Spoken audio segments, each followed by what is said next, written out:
Olá, querido ouvinte, seja bem-vindo a mais um episódio do LaCast. Eu sou o Rodrigo Santos, o seu host. Eu estou aqui com o meu co-host também, o Lucas Lisboa. Tudo bem, Lucas?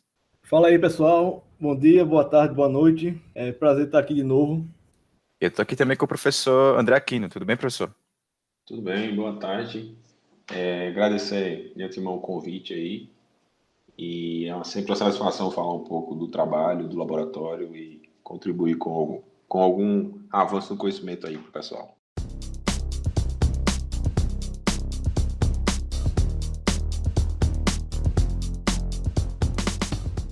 Bom, pessoal, só para informar vocês qual é a temática do episódio de hoje, a gente vai estar falando sobre o Lacan, um dos grandes laboratórios do liceu, eu diria assim, que é o Laboratório de Computação Científica e Análise Numérica. Ele é localizado lá no Centro de Pesquisas em Matemática Computacional, o CPMAT, e tem como integrantes diversos professores aí que vocês vão ver durante a graduação, o professor Laje, tinha a professora Eliana que se aposentou recentemente, ela dava aula de LFA lá para o pessoal de ciência e computação, não sei qual outra matéria ela ensinava, mas é um laboratório Ela assim dava bem teoria famoso, também. e isso dava teoria também, e é um laboratório assim bem famoso, diversos alunos querem fazer parte, eu sempre fico escutando isso daí, e a gente está aqui para falar um pouco mais sobre esse laboratório, como é que ele funciona, quais são suas pesquisas, e outros assuntos, ok? Bora lá pro episódio. Bom, iniciando aqui, a gente vai falar um pouco sobre informações do grupo do laboratório em si. A gente queria um pouco da explicação de como é que é o funcionamento do laboratório, professor. Quais são as linhas de pesquisa, extensão, como é que é o funcionamento de estrutura interna, coisas do tipo. Bom, o Lacan, como o nome sugere, né, Laboratório de Computação Científica e Análise Numérica, ele é um laboratório extremamente interdisciplinar e hoje nós somos até multicentro, né, e até interinstitucional. Por quê, né? Porque a gente está com uma equipe bem diferenciada, atuando em várias áreas, né? Então, o que a gente vem fazendo atualmente, né, na parte de computação científica e análise numérica, é trabalhar bastante nas temáticas de data science, né? Então, a gente tem uma parte da pesquisa forte em data science, né, que envolve a parte de inteligência computacional, estatística aplicada, a parte de visualização, mas também a gente tem vários trabalhos na parte de processamento de imagens e computação gráfica, né, por intermédio de alguns professores colaboradores. E também temos também uma atuação bem grande na parte de cidades inteligentes, né, que vai desde a parte de instrumentação até a parte de algoritmos, que aí já é uma interseção com a parte de data science. Então, as áreas, né, de pesquisa que a gente vem atuando, assim, as grandes áreas, né, que a gente vem atuando envolve essa parte, né, de ciência dos dados, sistemas distribuídos, processamento de imagens, análise de dados, enfim, toda essa parte aí estão alinhadas aí nessas áreas que eu mencionei. Perfeito. E o senhor poderia citar alguns projetos que estão em andamento dentro dessas áreas? Então, a gente tem alguns projetos em andamento na parte de cidades inteligentes, né, financiado por algumas agências de fomento, tanto nacional como local. A gente tem alguns projetos, quer dizer, na verdade a gente acabou, a gente está finalizando um projeto com o CNPq, projeto com a FAPESP, que é a Fundação de Amparo e Pesquisa de São Paulo, né, que abriu financiamento para todo o Brasil, então a gente conseguiu ter um projeto lá na temática de cidades inteligentes. Então, nesse cenário de cidades inteligentes, a nossa intenção era trabalhar com a parte de integração de soluções, né? Então, você tinha a parte de dispositivos, né, internet das coisas, redes de sensores, aí a parte de computação de alto desempenho, a parte de disponibilização e armazenamento de dados. Então, como a gente tratar esse volume de tecnologias e informações, né, e trazer ela para dentro de um sistema que estaria integrado, né? A gente trabalhou bastante nisso, nesses 2 projetos.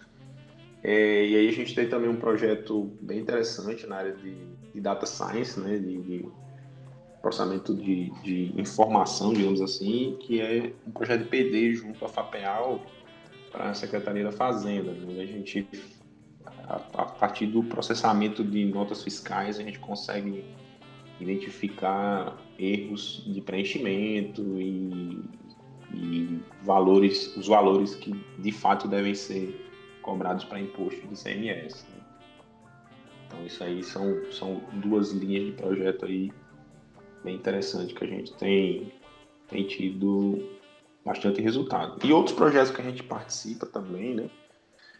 Que envolve, por exemplo, a gente tem um projeto grande que a gente participa financiado pela ANEEL e pela Equatorial, né? Que envolve, inclusive, a instalação de uma mini usina fotovoltaica que, bom, por causa da venda da antiga Eletrobras, né? Aí entrou a Equatorial, aí depois veio a pandemia e acabou sendo atrasado toda a implantação dessa mini usina. Mas aí a gente atua na parte de processamento de séries temporais, né? Na perspectiva de identificar comportamentos na rede elétrica e tal. Então, isso é um projeto também bem interessante que a gente trabalha, que a gente tem. Outro projeto bem legal é com a Alu Telecom, né, na parte de redes reconfiguráveis, né, definidas por software. Então, a gente conseguiu bastante resultados aí bem interessantes junto com a turma da Alu. E outros projetos que a gente participa, né? A gente participa de alguns projetos junto com a Petrobras, na parte de fluxo de documentos, e algumas outras iniciativas aí do grupo da gente. Perfeito, professor. Todos esses são projetos em andamento? Ou tem algo Sim, já finalizado? Ah, ok. em particular, os 2 primeiros que eu falei, acabou de acabar, assim, né? Que são os projetos de cidades inteligentes. Entendi. Mas acabou de acabar, assim, eles vinham rodando já tem uns 3 anos, aí ele acabou de acabar.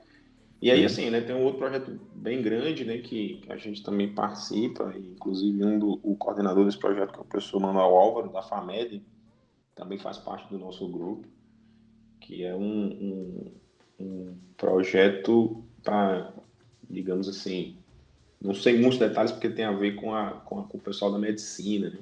Então, ele identifica alguns marcadores, né, em amostras de fezes, e aí eles conseguem extrair bastante informações, e aí a gente tem, né, tentado fazer cruzamentos das informações para poder identificar pacientes que têm possibilidade de ter câncer, enfim, doenças, né, do colo do intestino, coisas desse tipo, né? Assim, em tese, para mim, né, para a gente da computação, né, a informação, né, as métricas que eles tiram lá, né? Mas o impacto disso, né, os detalhes, no caso da doença fisiológica, eu não tenho, não, mas é um projeto também bem interessante que envolve alguns professores aqui do Lacan, né? E aí só uma coisa interessante para mencionar, inclusive nesse projeto, né? A professora Helena ela se aposentou, mas ela está como professora visitante, salvo engano, eu acho que esse é o termo, lá na FAMED. Ela está ainda atuando aí, firme e forte. Se aposentou por questões de tempo de trabalho, mas ainda está colaborando bastante aí com a universidade. Ela ainda está como professora. Entendi. Eu lembro dela ter comentado, inclusive, com o pessoal da minha turma e comigo mesmo, que ela ia continuar justamente esse trabalho, mesmo aposentada, ela continua lá, atuando na UFAL. Uhum. Só uma dúvida pessoal, professor. O Lacan já tem alguma espécie de ligação, planejamento para fazer algum trabalho em conjunto com o CPTE? Porque a gente gravou recentemente um episódio com o professor Rafael, Uhum. e ele citou várias áreas que vocês trabalham, que eles estão pretendendo trabalhar, principalmente Data Science, com o professor Bruno Pimentel e outras áreas também de cidades inteligentes e Smart Health.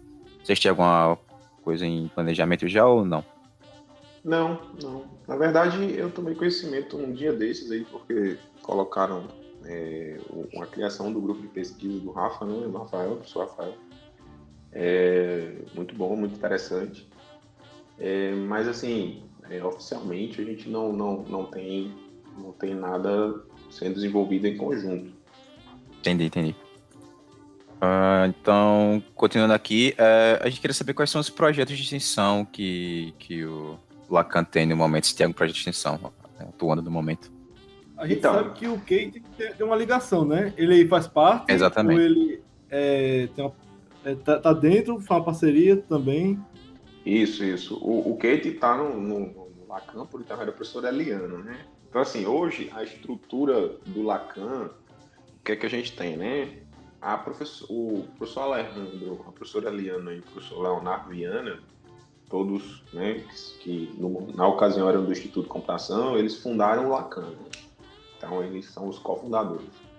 Aí, com o advento da ida do pessoal lá para a reitoria, né, para a Propep e tal, aí eu fiquei como coordenador e até então eu estou como coordenador do laboratório. Então, assim, né, eu estou como coordenador do laboratório, mas eu tendo a atuar mais na parte de pesquisa e inovação dentro do laboratório, e a professora Liana, junto com o Leonardo Viana, é quem toma conta aí da parte de extensão, né? E aí a professora Liana agora por intermédio da FAMED, mas não deixa de ser pertencente ao laboratório, tem esse projeto aí, que é o Kate, né? Que é questão de impulsionar as meninas da computação aí, e é um projeto bem interessante.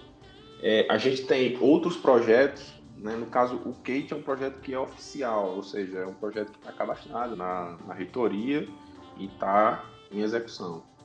Aí a gente tem outros projetos que não estão cadastrados lá na extensão, mas eles já foram projetos de extensão, mas que a gente ainda continua a executar, que é a questão da capacitação de estudantes de escolas públicas para participar de Olimpíadas de Robótica.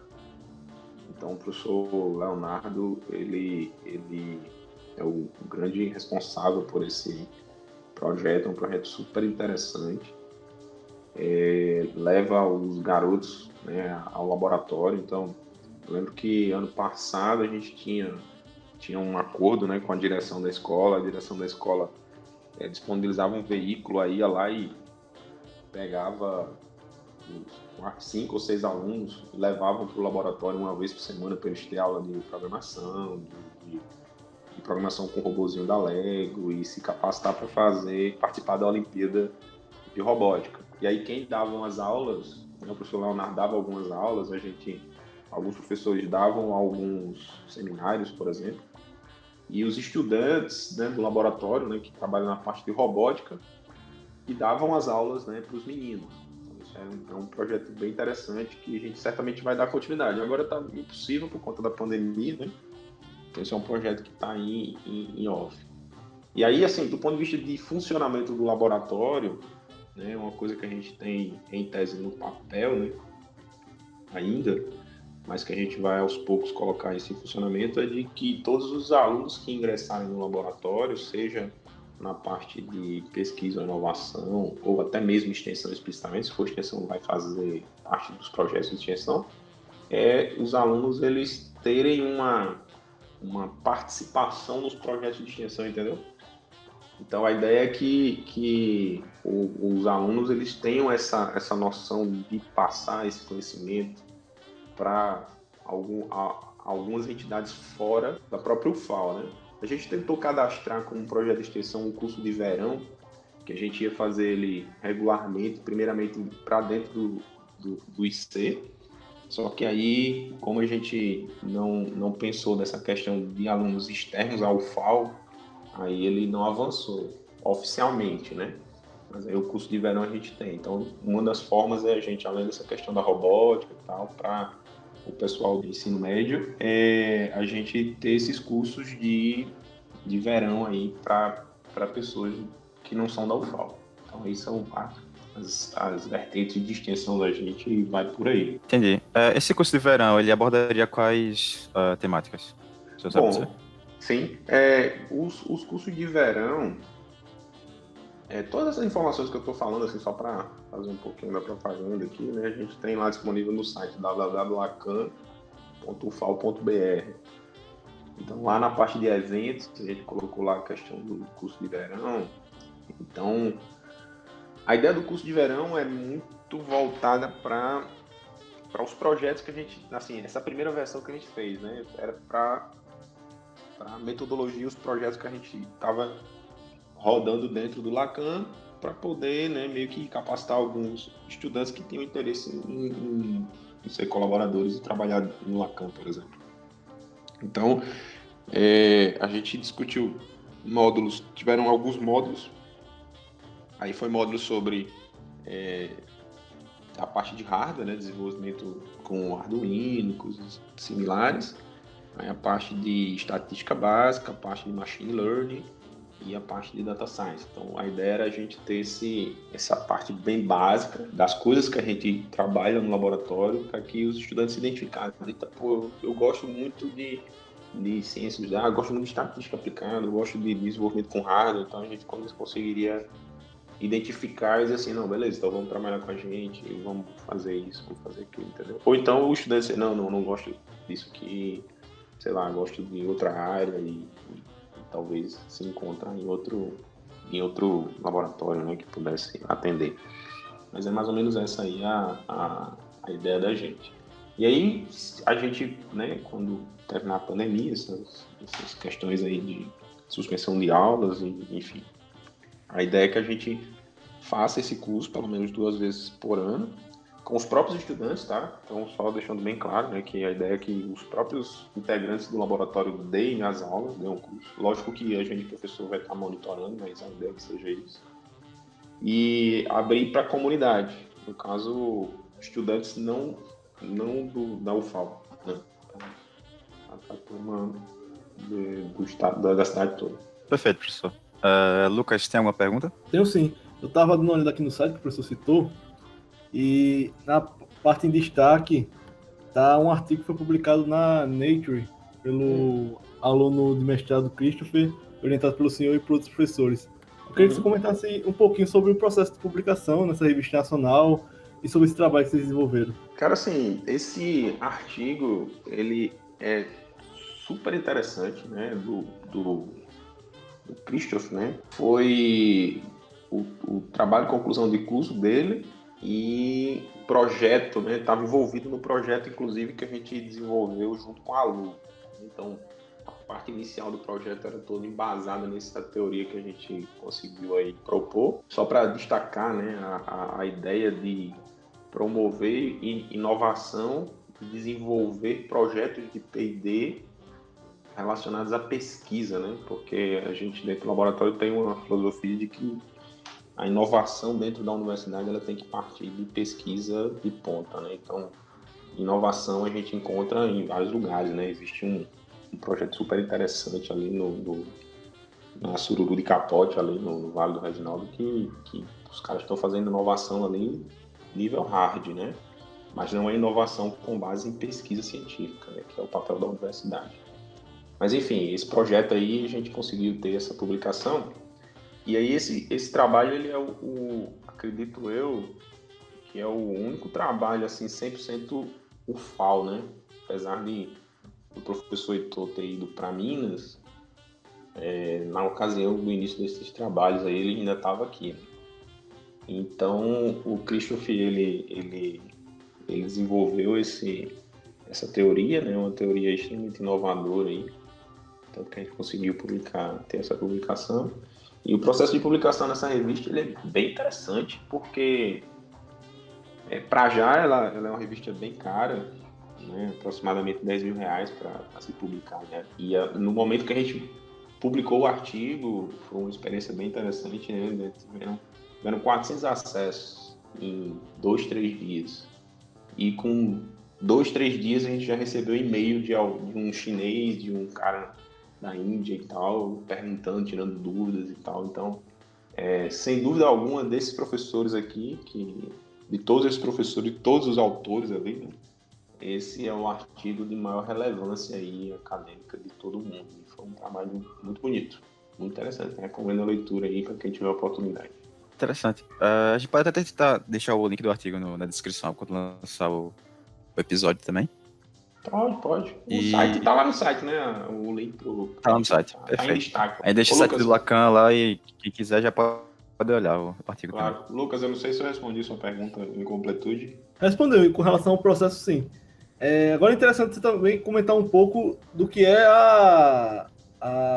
o trabalho em si, né? Para o pessoal que está nos ouvindo, né? Sim, claro. Você falou só sobre o processo, né? Para falar sobre o trabalho, o que é que acontece, né? Existe um subconjunto uma área, né, de estudo relacionada a gráficos que chama redes complexas, né? Eu acredito que quem está mais para o final do curso de computação deva ter ouvido falar nisso, né? Então, as redes complexas, elas possuem características bem interessantes. E aí, na literatura, antes desse trabalho, até esse trabalho, a forma de você identificar que uma rede, né, uma topologia representada por um grafo, ela tinha propriedades de redes complexas, você tinha que fazer tudo isso via aproximação. Então, você faz uma simulação de um evento, identifica algumas características e fala, não, essa rede ela tende a ser uma rede small world com parâmetros tais e tais, ou uma rede scale free, ou uma rede aleatória.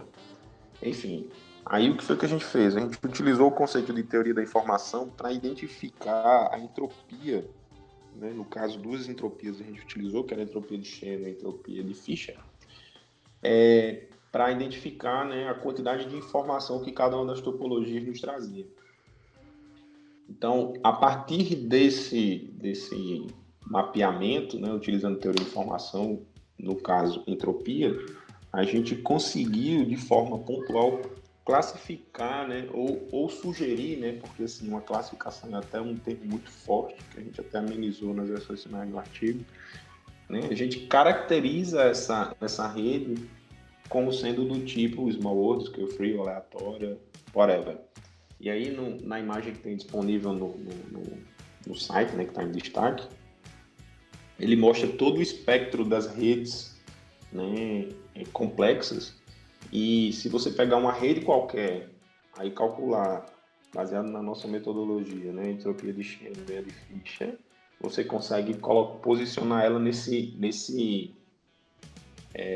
mapa que a gente criou e dizer, essa rede está mais próxima de tal e tal. Então, não é mais por aproximação, como a literatura sugere, né? A gente conseguiu algo mais pontual, né? Onde você consegue calcular e chegar numa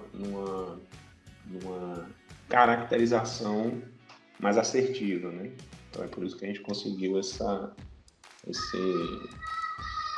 impacto, né? Ao ponto de publicar numa revista desse porte. Então, professor, além dessa parte da pesquisa e da extensão, o senhor também comentou da questão da inovação, e a gente pode também inferir que está aplicado ao mercado, né? Sei que tem muita gente que está nos ouvindo que tem esse interesse de mercado, né? Então, o senhor poderia falar como é que esse sistema de parcerias com startups e spin-offs, que tem até uma seção no site, se não me engano, sobre isso. Sim, sim. Então, essa parte é uma parte assim que eu costumo dizer no grupo da gente, né, do Lacan, que é o last mile, né? É a ponta final, né? Então, assim, como a gente acredita muito no desenvolvimento de produtos, né, ou projetos inovadores com uma base sólida de pesquisa, né, eu acho que é muito importante a gente sempre levar em consideração a inovação partindo da pesquisa, né? Porque é o papel da universidade, ou seja, para você gerar uma inovação, você tem que ter artigos científicos, você tem que ter o conhecimento científico, você tem que ter a network científica para poder chegar no mercado. Então, existe um gap muito grande entre a pesquisa, né, paper, com o mercado, que é um produto que vai gerar um retorno para alguém, né?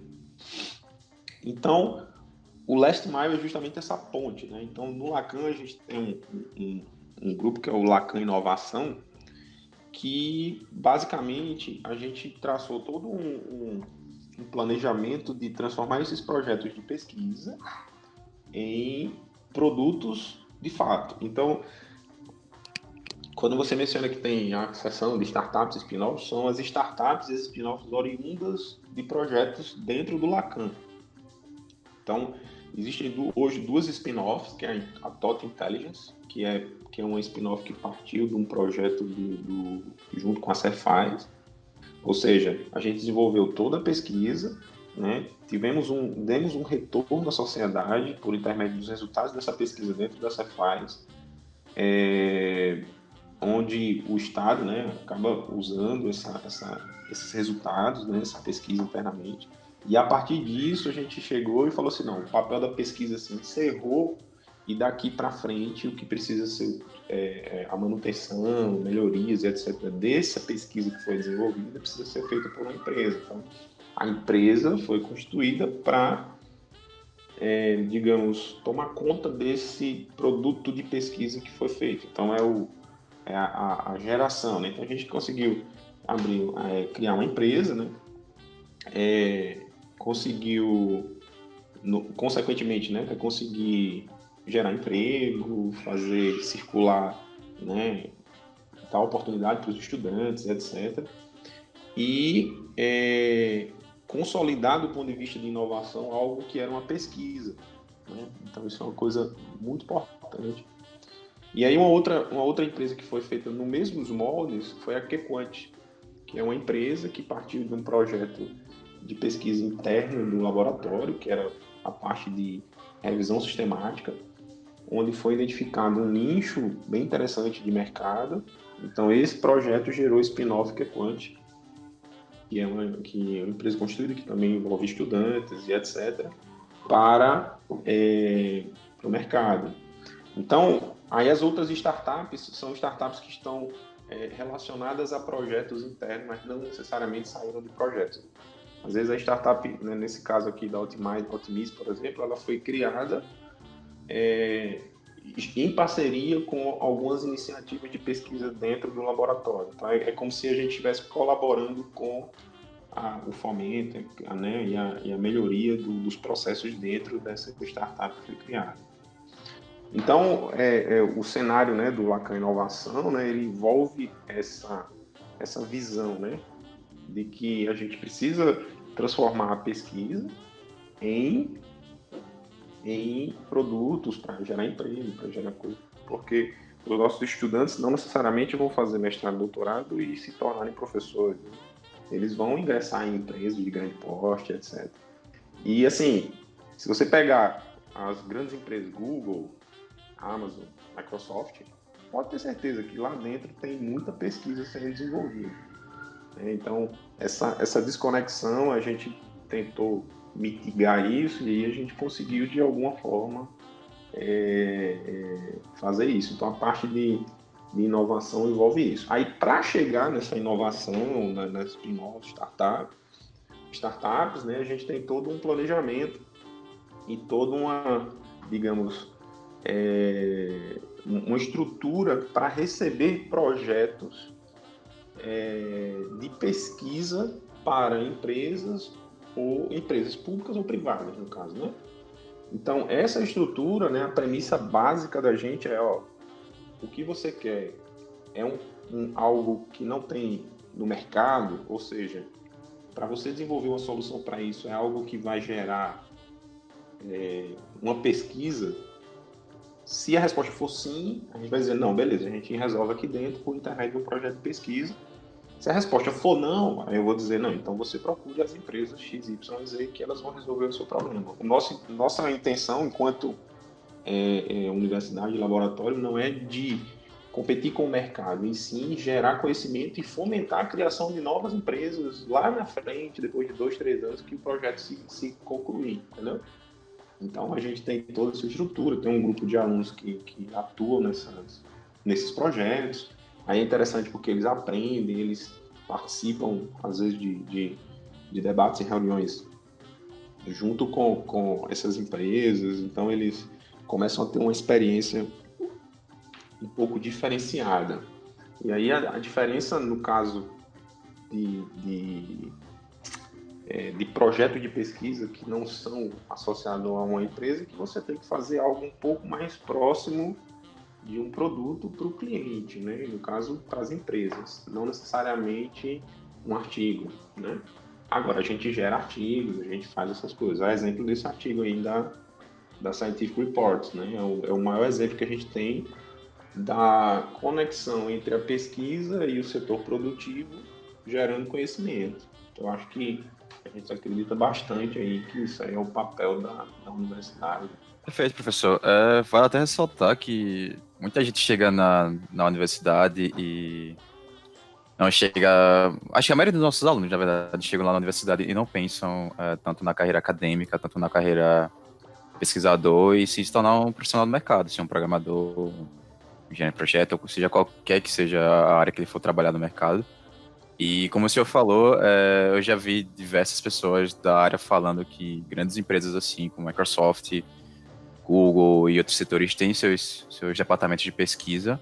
E se uma empresa com esse potencial, se ela está crescendo, ou se ela está crescendo e ela não se preocupa justamente com essa parte de desenvolvimento e pesquisa para os seus próprios produtos, a tendência não é que ela vingue, não é que ela dure muito tempo. E assim como tem muita gente que chega na graduação com o pensamento de ir para o mercado e às vezes acaba mudando, tem muita gente que chega pensando só em produzir pesquisa, ser um pesquisador e pode acabar involuntariamente indo para o mercado. Eu vi um relato de um programador lá de São Paulo que está participando do EdTech, que é um programa do Jovem Nerd lá no podcast dele, que ele tinha um projeto com o Google Glass para fazer acompanhamento da retícula do indivíduo e fazer uma análise dos apps, onde é que tá, qual era o melhor desempenho para a construção do design de um app, onde é que ficam os ícones, onde é que posicionar eles, e coisas do tipo, e era totalmente algo do ambiente acadêmico, totalmente algo do ambiente universitário, e a Google teve interesse nesse profissional, e ele acabou indo trabalhar para a Google, sendo que ele sempre citou que nunca pensou em se tornar alguém assim, trabalhando para o mercado propriamente dito, sempre pensou em continuar na carreira acadêmica, produzindo suas pesquisas e coisas do tipo. Então é sempre bom deixar claro esse cenário para os ouvintes, porque pode ter essa mudança na vida deles em algum momento, pode ser que não, mas não quer dizer que você está fadado a um caminho só. Pois é, e assim, só dar uma, se você me permitir, né, Com certeza. dar uma visão um pouco mais ampla, né? Infelizmente, a idade vai passando, o tempo vai passando e a idade vai chegando, e aí eu já consigo falar algumas coisas meio que, né, já sou quase um coroa, né? Então, sobre isso aí que você está falando, só para você ter uma ideia, é porque as coisas vão acontecendo e as perspectivas vão mudando, né? Quando eu estava fazendo doutorado, não existia a possibilidade de ser professor, não. Assim, foi uma época que não tinha concurso há quase 15 anos. Então, eu fiz doutorado sabendo e tendo a certeza e a convicção de que eu ia embora do Brasil, trabalhar numa empresa e etc. Eu estava me qualificando para ser habilitado a trabalhar numa empresa grande. Na época, a Google, né, ou a AT&T, né, que eu trabalho muito na parte de telecom e tal. Então, assim, Aí, o que foi que aconteceu? No meu último ano de doutorado, começou a ter a expansão das universidades, aí começou a abrir concurso para todos os lados, e aí eu parei, assim, eu gostava, eu tinha vários artigos, eu publicava bastante, assim. Eu fui de uma geração da UFMG que era muito produtiva, né? Então meus amigos são muito produtivos, assim, todo mundo trabalha muito na parte de artigos e tal. Aí eu falei, eu vou tentar, aí tentei, aí fui primeiro ser professor na UFOP, Federal de Ouro Preto, depois eu vim pra cá, enfim. Então, e eu tenho vários amigos que fizeram doutorado comigo e estão trabalhando no mundo afora em empresas. Então, assim, não necessariamente a formação, eu acho assim que um doutorado, ele tende a ser algo que exige demais de você, né? São 4 anos, é um problema bem difícil, né? Você é cobrado muito. Eu acho que ainda é algo, digamos, opcional, caso você não esteja 100% pensando em universidade, né? Ser professor, pesquisador e etc. Mas, se você pensa em ir para o mercado, etc., eu costumo dizer para os meus estudantes lá dentro do Lacan, todos aqui precisam fazer mestrado. Por uma razão simples, né? Na época da minha mãe, dos meus avós, ter um curso superior era algo assim de outro mundo. Era uma pessoa assim que estudou muito e tal. Então, hoje em dia, um curso superior, não menosprezando e etc., mas quando você vai para um mercado competitivo, o cara quer ver um diferencial. Então, assim, uma graduação, você tem muita gente com graduação. Aí, se você consegue fazer um mestrado e ter um diferencial em tese, isso pode ser algo que te ajuda a obter um emprego mais interessante, a ter uma posição um pouco mais interessante dentro da empresa, vai abrir sua cabeça, etc. Eu acho que doutorado, pelo menos no Brasil, para o mercado, ainda não é uma realidade, ainda. Mas possivelmente em algum momento vai ser. Então, eu sempre falo para meus estudantes, ó, cara, valorize sempre se qualificar, ter conhecimento, aprender as coisas. Não necessariamente para ser um professor pesquisador, para ser qualquer coisa. Conhecimento nunca é demais, né? Então, só corroborando com o que você falou e fazendo essa junção, né? É a questão do... Existe um ranço, né? As pessoas falam, fulaninho só quer saber de publicar artigos, ser pesquisador, como se isso fosse uma coisa pejorativa, né? Tipo, depreciada, né? Mas na verdade não é. Eu tenho assim... Como se estivesse perdendo tempo até. Oi? Como se até estivesse perdendo tempo e poder já estar produzindo alguma coisa realmente pro mercado, programando, desenvolvendo. Claro. Algumas pessoas falam isso. Claro, eu tenho um aluno brilhante que passou, né, pelo laboratório, que acho que todos conhecem, que é o Israel Vasconcelos, né? O Israel, assim, ele fez um trabalho durante a graduação dele que alguns trabalhos de doutorado que eu conheço são similares ao dele. Então, inclusive, ele ganhou o prêmio de melhor trabalho de iniciação científica do Brasil pela SBC em 2019, 19, ano passado. Então, o Israel, ele está na Ford. Ele foi para lá como trainee e está como funcionário lá da Ford, formado em engenharia da computação e está concluindo o mestrado. Então, ele é uma pessoa que tem um perfil acadêmico muito bom, mas ele se deu muito bem e, por enquanto, está muito bem lá na Ford, que é uma empresa multinacional, conhecida por todos, trabalhando com a parte de redes veiculares não, né? Veículos, né? Parte de inteligência dos veículos, enfim, alguma coisa nesse sentido aí. Perfeito, professor. Além que o que eu escuto bastante hoje em dia é justamente esse debate se uma universidade é realmente necessária para você ir para o mercado. Muita gente diz que não. Eu também acredito que no aspecto não, porque conheço diversos indivíduos, tinham colegas que fizeram o IFAL aqui, Instituto Federal, comigo e não foram para a universidade comigo, já estão no mercado de trabalho, trabalhando até em empresas consideráveis grandes, assim. Eu tenho um colega que fez a mesma turma que eu, ele é meu primo, inclusive, e ele tá trabalhando lá pra Luiza Leves, lá em São Paulo. Então, mas só, Luiz. desculpe interromper, mas só fazendo um parênteses, né? A sua afirmação, ela foi assim, né? Para ir para o mercado de trabalho, não é necessário fazer uma faculdade. Isso vai ter um porém aí. Isso aí eu não tenho dúvida. Você com certeza, entrar exato. no mercado sem necessariamente ter uma formação, né?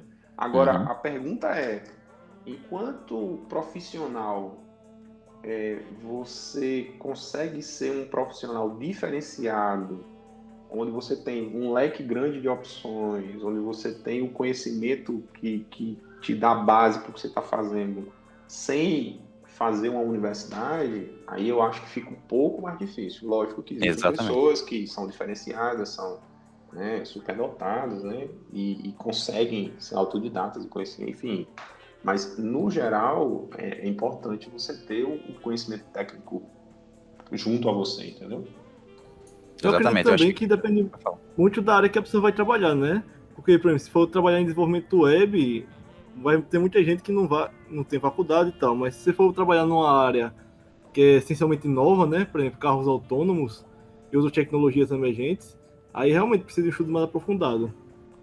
Eu acho que o mercado, por enquanto, né, para a área de tecnologia, né, de TI, assim, ele é muito generoso no sentido de bem democrático, né? Ele tem vaga para todo mundo, assim, que demonstra um conhecimento bom no que está fazendo, né?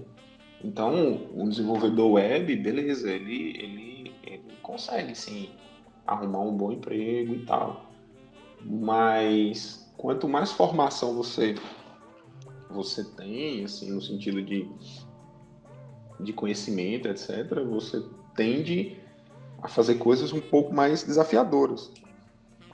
Então, eu acho que tem espaço para todo mundo. Se a pessoa está satisfeita, gosta de estar desenvolvendo lá para a web, não quer esquentar a cabeça fazendo um curso de 4, 5 anos e etc., e tá bem, ele pode ser um grande profissional, pode ser uma pessoa bem procurada e etc., e vai embora.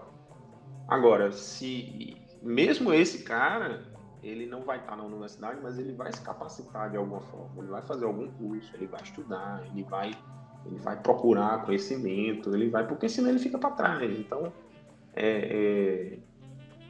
essa coisa eu não vou fazer universidade e tal, porque eu não preciso para arrumar um emprego, beleza, mas tu vai ralar bastante buscando conhecimento por outras vias, talvez, né?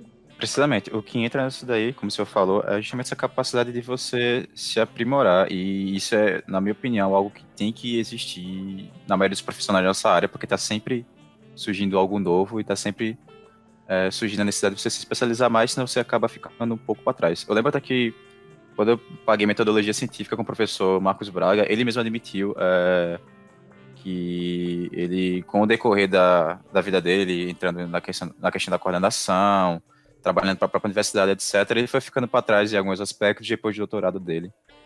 E isso já faz um certo tempo relativo. Para vocês terem ideia, ele mesmo admitiu que ele não conhece muito bem, ele não sabe programar orientado a objetos, por exemplo. E que coisas que para uma pessoa que aprende, sei lá, programar numa língua qualquer e vai avançando um pouco, já geralmente aprende a programar em OO. E isso acontece. Então, justamente esse nesse aspecto de você ter essa capacidade de se aprimorar, independente da universidade ou não. Você ter essa capacidade é o que vai pesar lá fora. Você também saber mostrar que você é capaz de fazer algo, etc. Porém, é importante também você saber qual é a sua visão, porque eu já vi diversos relatos que a universidade tem um certo peso, por exemplo, em questões de visto, se não me engano, nos Estados Unidos. Eu lembro que eu estava vendo podcast de outro local com profissionais que estavam trabalhando em outros países da programação, que falaram que quando foram trabalhar para empresas dos Estados Unidos, a graduação pesava bastante, porque se você não tinha graduação, ele entrava num modelo de visto lá diferente, que era como se fosse uma espécie de esqueci o termo agora, mas era no sorteio, era literalmente no sorteio, não era certeza se você conseguia entrar ou não. Assim como, por exemplo, na Alemanha, se você tem uma faculdade, talvez seja mais fácil entrar, e a Alemanha tem todo aquele sistema que coloca a sua vaga lá no sistema no site do governo, e se nenhum cidadão alemão conseguir completar por um determinado tempo, aí que eles podem contratar você. E dependendo da sua graduação, esse tempo pode ser menor ou maior, se eu não me engano. Por aí vai. Então, assim, você tem que ter um pouco de visão também do que você quer. Se você quer trabalhar só aqui, localmente no Brasil, como programador web, não menosprezando, claro, não é isso que eu estou fazendo, mas você quer algo assim, não ver saindo do país ou não ver uma especialização tão alta, tudo bem, mas dependendo da situação, uma graduação ela realmente pode ajudar ainda na área da computação. Você tem falado em toda a parte de matemática, que muita gente às vezes menospreza, acho que não é necessário para a área dela, mas na minha opinião, um conhecimento muito válido, você pode aplicar em diversos contextos da sua vida e todo esse tópico. Eu acho que para nossa área de computação, matemática é um diferencial, né? Principalmente do sistema de informação, né? Exatamente. Ciência de computação, matemática pura. E eu acho importante ter isso. Eu acredito que essa parte de matemática é bem polêmica, né, a discussão. Assim, né, eu estou liderando, né, estou como líder de um laboratório de computação científica e análise numérica, né, não tem como eu não defender a matemática, né. Mas aí eu consigo até alcançar, né, a reflexão do tipo, pô, eu não vou precisar usar isso depois, assim, eu não vou estar trabalhando com, sei lá, com a parte de cálculos avançado, enfim. Mas quem trabalha com algoritmos precisa de uma forma de pensar um pouco diferente. Precisa ter o cérebro, digamos, um pouco mais lógico, né, e um pouco mais sistemático. Então, o cálculo, a álgebra, essas disciplinas da matemática básica, veja, matemática básica, ajuda e muito nesse skill de programação, né? Então, você não... Inclusive, se você for trabalhar com matemática avançada, cálculo, álgebra e geometria analítica vai ser algo extremamente simples frente ao que você vai ver um pouco mais para frente, né? Mas isso aí vai te ajudar numa reflexão, uma visão diferente do que você vai estar trabalhando, porque a gente está numa área de exatas, né? Não tem como. Então, no pior dos casos, né? Eu entendo as pessoas que não têm muito perfil, não gostam, mas assim, faz o esforço, dá aquela focada, em 2, 3 períodos, assim, é um ano da tua vida ali que você passou por aquilo, vai destravar algumas coisas no teu cérebro ali, mas você segue em frente. Eu acho que não custa nada, né? Ter a ideia de que a gente precisa, a gente vai passar por um curso sem ter um esforço associado a ele, acaba sendo contraditório com o que a gente vê na vida real, né?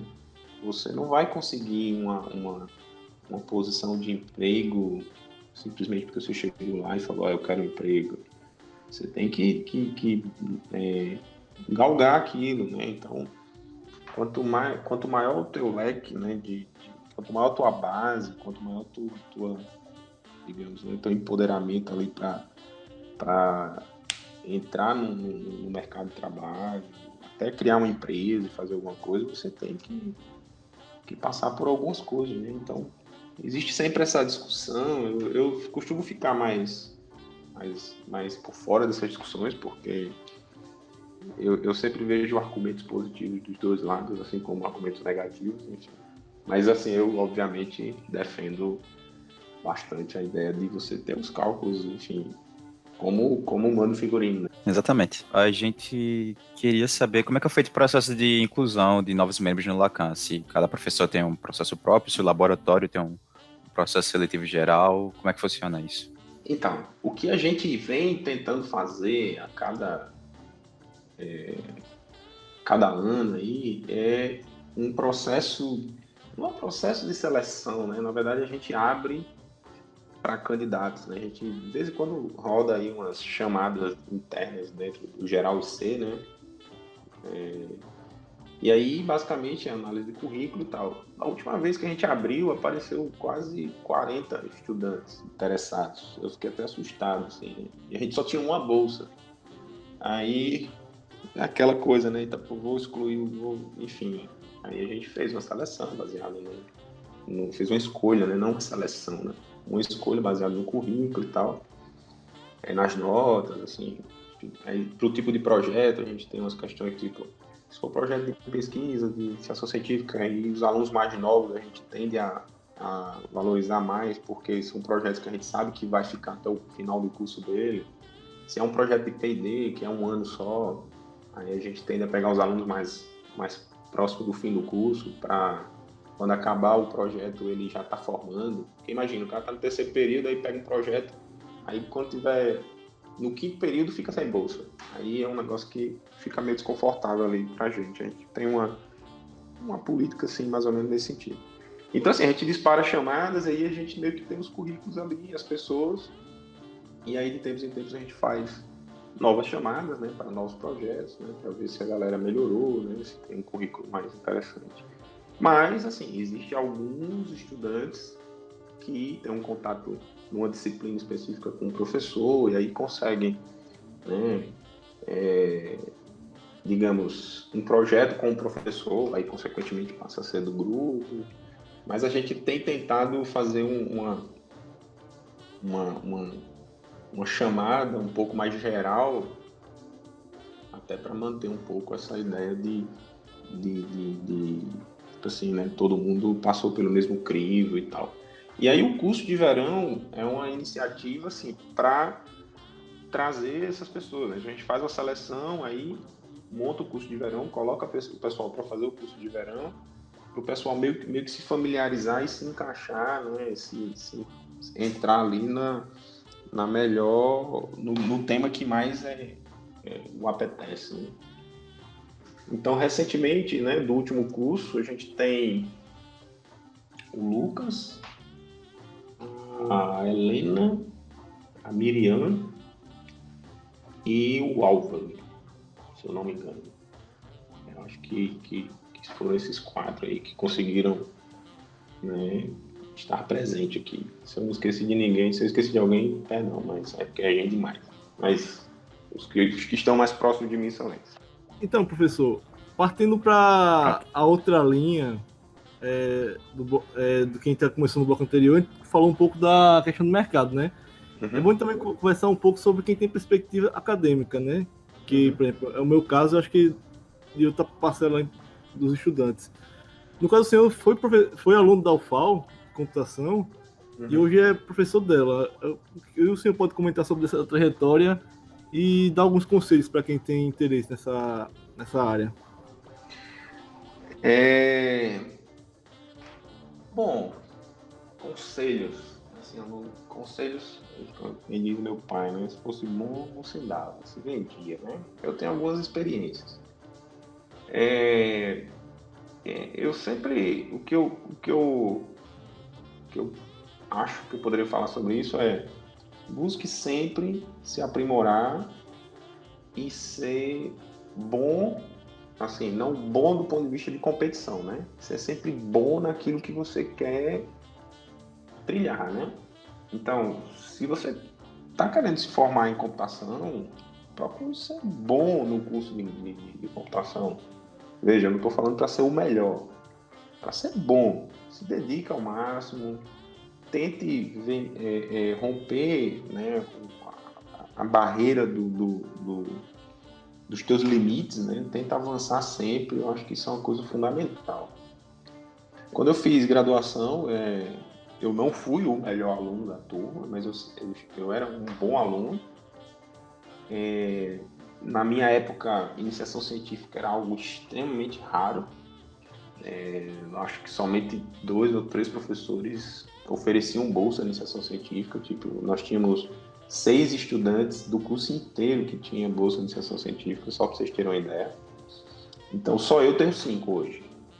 Então, só para fazer uma comparação. Então, eu consegui uma bolsa de iniciação científica com o professor Hilário Alencar na matemática, porque ele tinha feito eu fiz a disciplina de cálculo 2 com ele. Aí eu terminei com 10 na disciplina, tirei 10 em todas as provas, aí cheguei para ele, aí eu pensei, eu acho que esse professor, eu acho que eu tenho uma certa barganha com ele aqui, eu vou conversar com ele. Eu disse: professor, eu estou precisando de uma bolsa, eu quero uma bolsa para trabalhar em qualquer canto, qualquer coisa. Se você me arrumar alguma coisa aí, eu sei que... Na época o Hilário era pró-reitor de pesquisa, e na minha visão ele tinha um conhecimento da UFAL inteira. Eu falei: se tiver algum professor em outro curso que queira um estudante, eu vou lá como colaborador de qualquer... Eu queria fazer alguma coisa. Eu estava no 2º ano, né, de graduação. Aí ele olhou assim e fez: você pode ser meu aluno. Então, o professor Marcos Petrusco da matemática estava terminando o curso de graduação para ir fazer o mestrado. Então, eu entrei no lugar do Marcos Petrusco na pesquisa do professor Hilário, imagina. Então, assim, e esse caso eu estou contando porque isso aí fui eu tentando buscar me melhorar, assim, né, correr atrás, e fui falar com o professor da matemática e disse: cara, me arruma alguma coisa. Ou seja, se você fica ali, né, naquela, não, vou ficar por aqui, eu acho que não é muito interessante, né? Então, aí na minha trajetória, eu fui para a UFMG, aí fiz mestrado, fiz doutorado, depois eu fiz um pós-doutorado fiz um estágio, né, em nível pós-doutoral, né, de 4 meses na Austrália. Aí entrei como professor e estou aí. Eu não sei se esse é o conselho que você... Se é a expectativa, a sua expectativa era essa aí, Lucas. Senão pode ampliar a sua pergunta. Vou tentar ampliar um pouco, então. Qual o diferencial entre as transições? Por exemplo, terminou a graduação para o mestrado, qual foi o diferencial? Terminou o mestrado para ir para o doutorado, qual foi o diferencial? E terminou o doutorado para entrar efetivamente como professor, qual foi o diferencial? A época era outra, né? Mas tudo bem. Na minha época, um diferencial para você entrar num curso de mestrado forte era simplesmente fazer iniciação científica, porque era algo bem raro, né? Ter boas notas e passar no pós-comp com uma boa nota. Eu acho que eu passei entre os 10 primeiros do Brasil no pós-comp na época. Mas não porque eu era um cara super diferenciado, é porque eu acertei todas as questões de matemática da prova na época.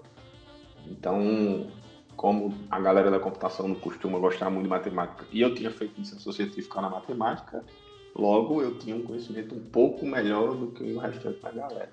E fui trabalhar com redes, né? Então, só para pontuar que a matemática não foi algo que eu segui como carreira de pós-graduação. Então, na minha época, o diferencial era esse. Mas aí eu posso, observando hoje, né, o que é que eu vejo nos programas de pós-graduação, porque eu faço parte até de alguns programas, né, como colaborador, participo de bancas, essas coisas. O diferencial, assim, ainda é nota. Então, a turma olha muito nota. Inclusive, no exterior, em alguns países, para um doutorado, ele olha a tua nota de graduação. Então, nota é uma coisa que realmente é um diferencial. E publicação. Então, se você é um estudante que tem boas notas e tem pelo menos 1 ou 2 artigos em uma conferência interessante e tal, então você tende a ser um pouco mais competitivo, né? Então, isso aí é uma coisa que ajuda.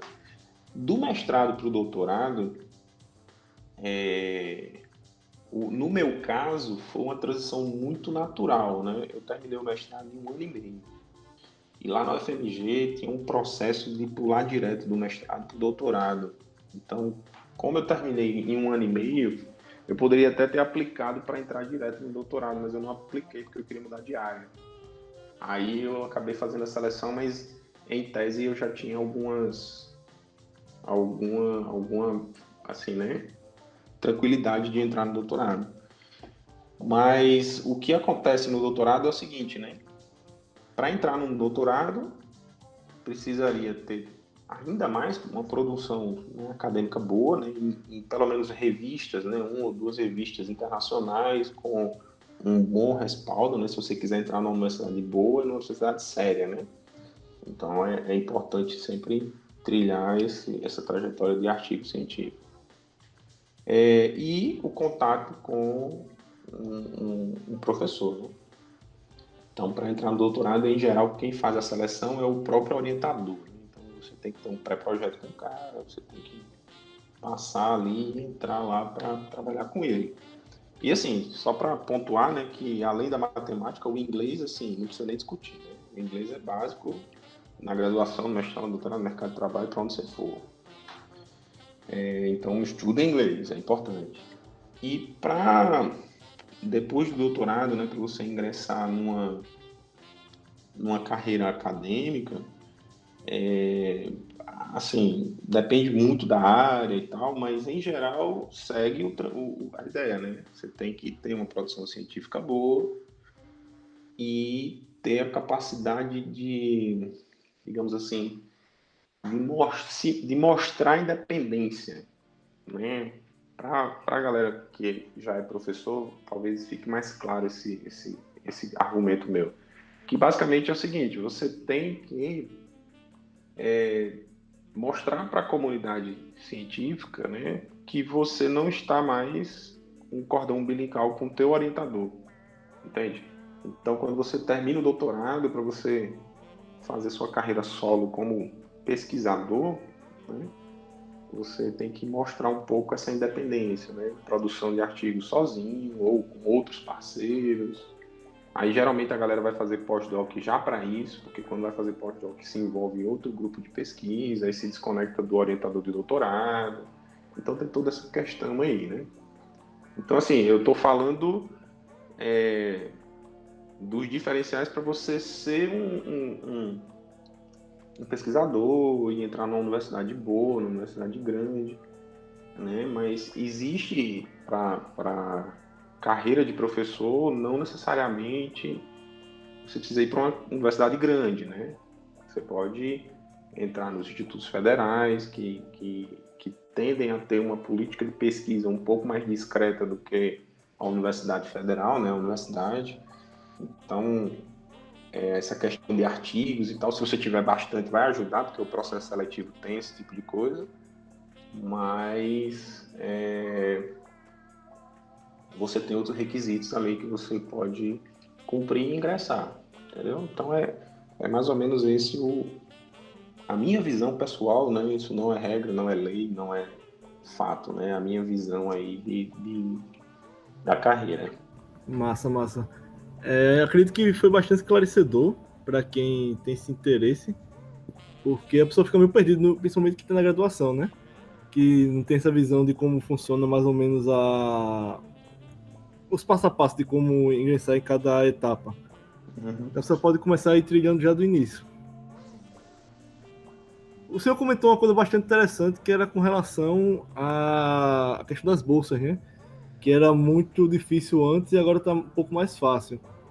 Eu já queria emendar com isso, com outra pergunta que eu tinha selecionado, que era sobre algumas crises que a gente está tendo com relação às bolsas aqui da UFAL e do Brasil como um todo, né? O senhor é consultor da FAPEAL, né? Eu queria que o senhor comentasse um pouco sobre essa questão do fomento à ciência, né? Quais são as dificuldades que a gente está enfrentando nesse momento?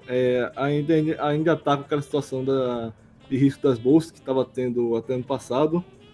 Qual é o panorama que o senhor faz dessa situação? Então, Lucas, é um negócio bem, né, bem complicado, né? Avaliar, falar alguma coisa a respeito disso, por uma questão assim de transição, né? E, assim, a gente está num momento de transição onde a gente tem um governo que não acredita muito na universidade, logo não tem muita intenção e interesse em investir. Para completar, nós estamos no meio de uma pandemia mundial que vai mudar radicalmente muitas coisas. Então, assim, é muito, muito complicado, né? Mas antes de eu falar um pouco sobre isso, só fazendo uma referência à minha época de estudante, na minha época a gente tinha 2 ou 3 professores que tinham bolsa, mas o departamento de computação só eram 10 ou 12 professores. Então, se a gente pensar em 12 professores, né, a gente tem 1/4 dos professores com bolsa. Hoje, no Instituto de Computação, se eu não me engano, a gente tem mais de 40. Então, se a gente for pensar mais de 40, a gente talvez esteja na mesma proporção, porque a gente deve ter uns 10 ou 12 professores com bolsa. Então, assim, o negócio cresceu, existem mais oportunidades, enfim. Mas se a gente for pegar, né, numa proporção, talvez não esteja tão diferente, né? Mas aí falando sobre a questão do financiamento que você mencionou aí, assim, a gente está numa transição, né? O que eu imagino é o seguinte: a universidade ela está sofrendo uma pressão muito grande, né, com essa questão de cortes e etc. E que, de fato, ninguém gosta disso, ninguém deseja isso. E, enfim, na universidade, eu acredito que, né, em sua grande maioria, as pessoas que estão envolvidas na universidade, elas sentem muito isso. Mas aí é uma opinião muito pessoal minha, né? Assim, chega a ser quase uma crença minha, né? Eu acho que a universidade, por ser o lugar onde estão as pessoas intelectualmente mais exigidas de usar esse intelecto, né? Não que na universidade tenham as melhores cabeças, como costumamos falar, mas eu acho que a gente é sempre forçado a estar tirando coisas, né, interessantes da cabeça. Eu tenho uma fé, como eu disse, né, uma crença de que a gente vai se reinventar. Porque o processo que está sendo plantado, trabalhado e em execução, né, eu acredito que não é um negócio que tenha volta. Assim. Aí a universidade ou muda algumas coisas, né, se adapta, encontra outras formas, faz de uma forma diferente, ou não vai. Então, assim, eu tenho fé de que vai. Então, eu falo que a gente está numa transição porque a gente tem todos esses fatores externos que são lamentáveis, né? São muito tristes, e a sociedade que não vive a universidade acaba alimentando essa ideia de que a universidade não é um lugar, sei lá, não vou entrar nesse mérito, mas a sociedade acaba, né, contribuindo negativamente para isso. Mas eu acho que se tem uma entidade que consegue se reinventar e fazer acontecer, talvez seja a universidade. Aí há exemplo disso o que eu posso até falar, né, do Lacan, né, que é a pauta inicial. Então, se você for pensar, a gente tem financiamento, tem bolsa, tem infraestrutura, equipamento de todo jeito, no sentido de a gente tem das agências de fomento, CNPq, FAPEL, FAPESP, CAPES e por aí vai, mas a gente também tem do governo do estado, de empresas, ou seja, a gente começa a encontrar meios de se readequar e tentar vencer isso, né? Então, assim, a minha visão é que a gente está numa transição muito pesada, onde vai ter muito sofrimento aí, no sentido assim de recuso e etc., mas que em algum momento a gente vai conseguir se reinventar e vai se manter, né? Eu tendo a ser otimista em relação a isso. Não sei se eu respondi a sua pergunta. Pode ampliá-la, né? Você sempre tem várias coisas por trás aí também. Vou tentar ampliar um pouco essa questão, mas o Rodrigo tá meio calado. Tem uma pergunta, Rodrigo?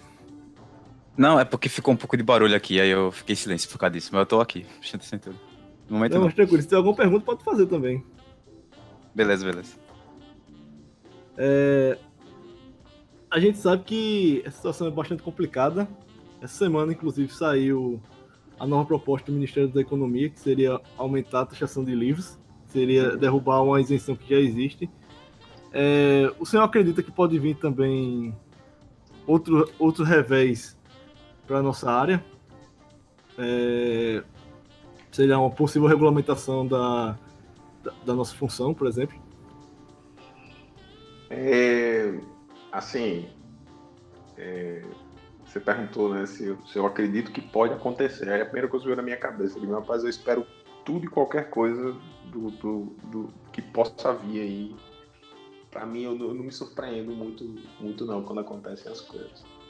Mas sobre a área da gente, eu acho que não, cara, porque a área de tecnologia, né, de computação, etc., ela é uma área muito democrática, né, uma área que e eu acho que isso seria até ruim, né, uma regulamentação. Assim, eu acredito que o mercado regula, né? E aí você vai ter espaço para as pessoas atuarem, trabalharem, fazerem coisas. As pessoas que são autodidatas, né, que acham que não precisam entrar na universidade e tal. E as pessoas que estão dentro da universidade vão ter skills diferentes ao ponto de poder se posicionar também, né? Eu acho que a regulamentação ela é uma coisa muito importante em profissões que exigem uma coisa mais, tipo assim, eu vou mais para exemplo, né, para não ficar procurando a palavra. Um médico, assim, uma pessoa que se diz médica sem ser médico é um problema seríssimo, né? Um médico, um dentista, um engenheiro, né, construir um prédio, um engenheiro eletricista, fazer um projeto, né? Então, assim, a regulamentação, eu acho que no caso da TI não seria algo crítico, digamos assim. A gente ainda não tem isso como algo crítico. Esse é o meu ponto de vista, entendeu?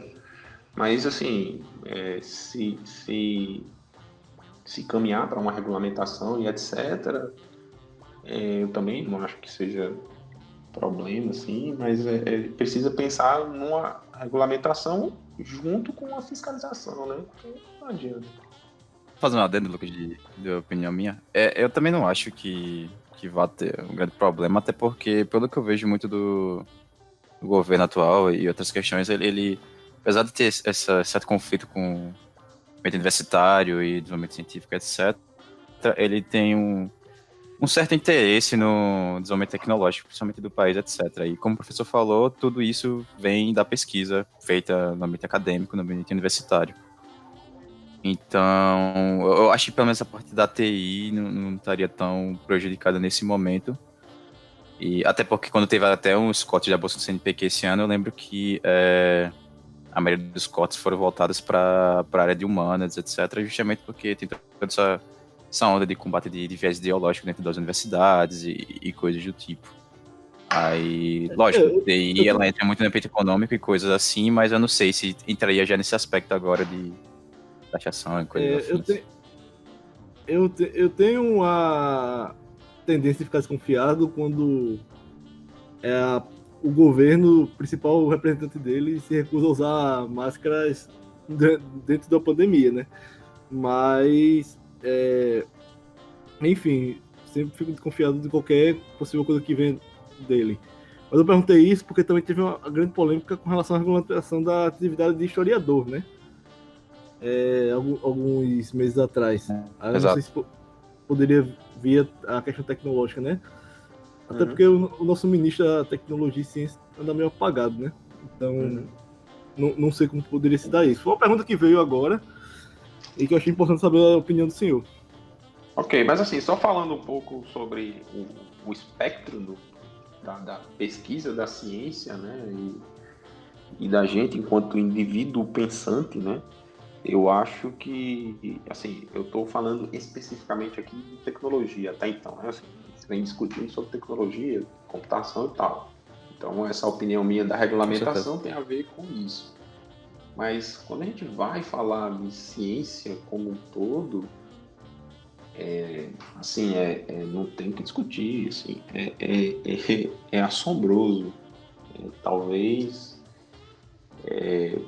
não tem nem muitas palavras para expressar, né? Você dizer que uma profissão de historiador desregulamentar, assim, de fato, tende a demonstrar mais política do que qualquer outra coisa, porque não é diferente. E aí, assim, né? A gente está num país onde, né, você mencionou aí o presidente que usa máscara e tal, mas se fosse só o presidente, seria bom, né? A questão é que tem o presidente, tem uma equipe por trás e tem 54 milhões de pessoas que colocaram ele como presidente. Então eu respeito muito a opinião de 54 milhões de pessoas. Eu não concordo, porém a gente tem que dar o braço a torcer e dizer, não, foi a população que colocou. E aí talvez refletir sobre por que disso, como mudar isso, enfim. Eu imagino que é algo um pouco mais profundo do que simplesmente essas questões políticas, né? Eu citei o presidente porque ele é a principal figura, né, emblemática nesse momento com relação a isso, sempre faz falas contra a ciência, e porque eu recentemente fiz uma pesquisa, vai até sair um artigo sobre isso, que é sobre as fake news divulgadas já na pandemia, promovidas por líderes mundiais. A gente fez um estudo de casos da China, Itália, Inglaterra, Estados Unidos e Brasil. No caso brasileiro, a questão da cloroquina, o termo cloroquina, ele tinha uma baixa procura no Google, não chegava nem a 10% das intenções de busca no Google.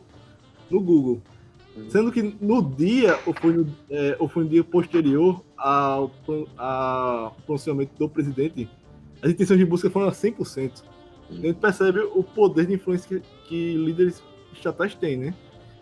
Então, é por isso que eu sempre fico um pouco mais receoso quando é um presidente, é um primeiro-ministro que está falando essas coisas, porque tem o poder de influenciar e de alcançar mais pessoas, né? Claro, não tenho dúvida quanto a isso. Isso aí é indiscutível, né? Mas assim, o que eu tendo a pontuar é que talvez o problema seja muito mais sério, né? A gente não só tem o presidente, nós temos 54 milhões de pessoas que colocaram ele lá. Seja um problema que veio de governos anteriores, tudo que vem escalada para estamos nessa situação agora, no caso. É isso que você está Não, falando. não. Eu me refiro mais as pessoas que estão, que o apoiam, né? As pessoas, agora o nome. Sim, com certeza. Eu acho que o que o professor quer dizer é que existe uma mentalidade que compactua com o que ele diz, no caso, né? Exatamente. Exatamente aqui. Ok. Eu acho que está Bom, diminuindo, pelo menos é o que eu percebo, mas ainda, infelizmente, ainda anda um pouco alta, né? Bom, eu acho que é isso. Eu quero agradecer ao Lucas por estar aqui mais uma vez comigo nesse programa. Obrigado, Lucas. Valeu, Rodrigo. Obrigado, professor, pela participação no nosso programa. Grande abraço a todos. E eu quero também agradecer ao professor André Aquino pelo ótimo episódio. Muito obrigado, professor, por estar aqui hoje. Perfeito, eu que agradeço aí a oportunidade e podem contar comigo sempre que possível.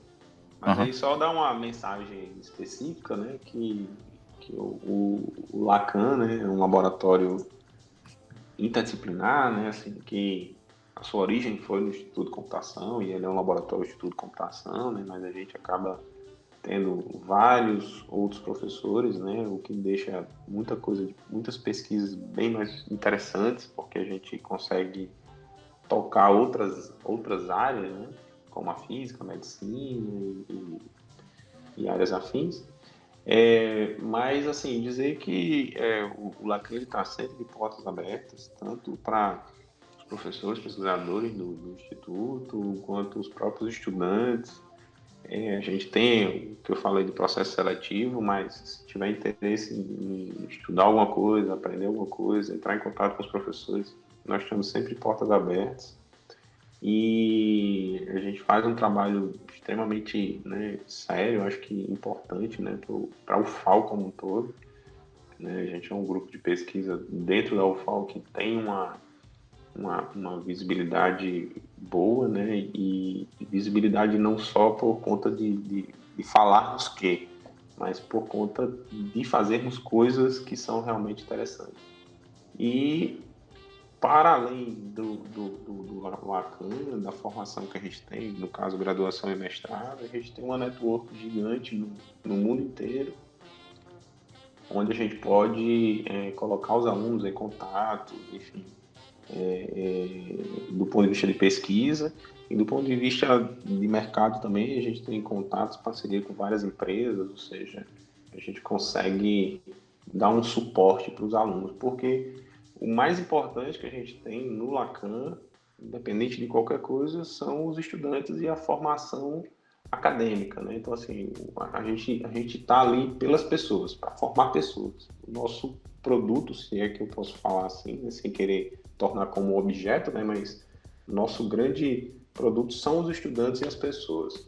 Então, a gente está sempre à disposição na pesquisa, na extensão, na inovação, e de portas abertas aí, faço um convite a todos para irem lá fuçar o site, mandar e-mail, mensagens, enfim. Perfeito, professor. Eu quero agradecer a você, ouvinte, por estar com a gente aqui nesse mais um episódio.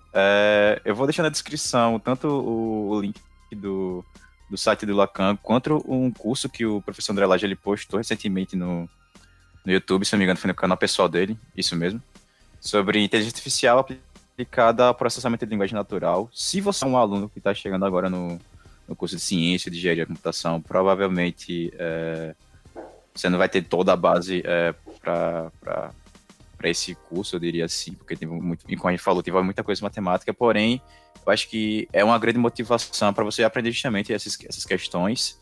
E se tem uma coisa que eu faço muito no meu processo de aprendizado, eu quero aprender alguma tecnologia nova ou algo do tipo, eu procuro muito escutar a galera que já trabalha na área, o que é que eles falam que é importante você aprender, o que é importante você saber.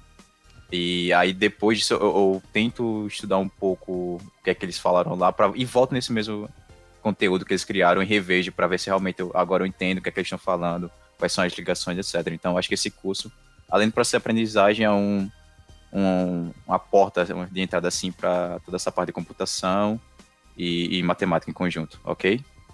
Um abraço, eu espero vocês no próximo episódio e se cuidem.